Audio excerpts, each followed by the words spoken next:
We're joined by Dr. Ephraim Halamish, NYU and Kroll Institute Fellow. Thank you very much indeed for being with us, Dr. Halamish. So this move, did it come out of the blue or was it priced in and widely expected?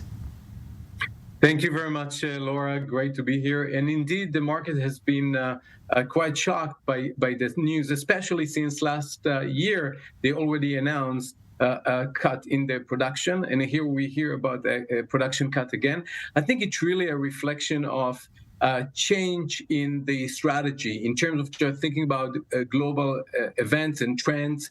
OPEC members look internally within the group and think about fiscal needs. For example, Saudi Arabia is very concerned about financing major projects in the nation, including energy transition-related projects. So I think it's really driven by internal affairs within members of the group and about plans when the market thinks about 2023 and a potential recession. Now, last time Saudi Arabia made a move like this, the US didn't hold back. The State Department accusing Riyadh of siding with Moscow. Do you think that this has the potential to worsen tensions between Riyadh and Washington?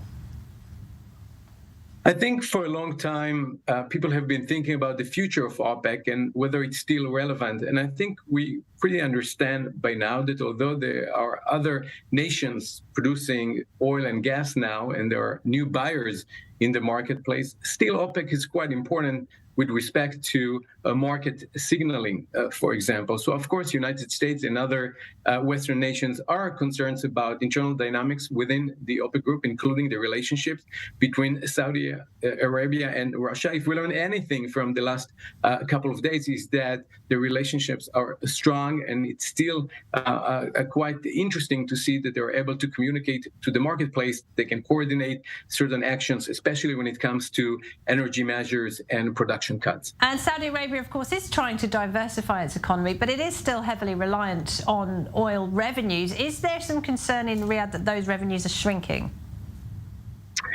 Of course, there is no doubt that there are many efforts around the world to focus on renewable energy and other parts of the energy markets.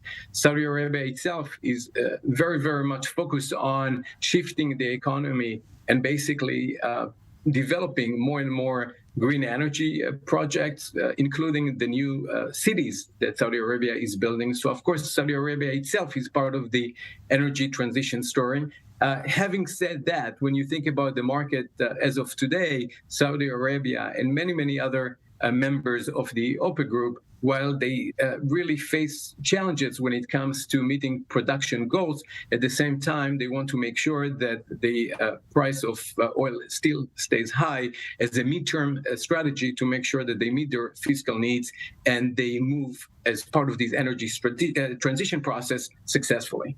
Dr. Halamish, great to talk to you. Thank you very much indeed. Great to be here. Thank you very much.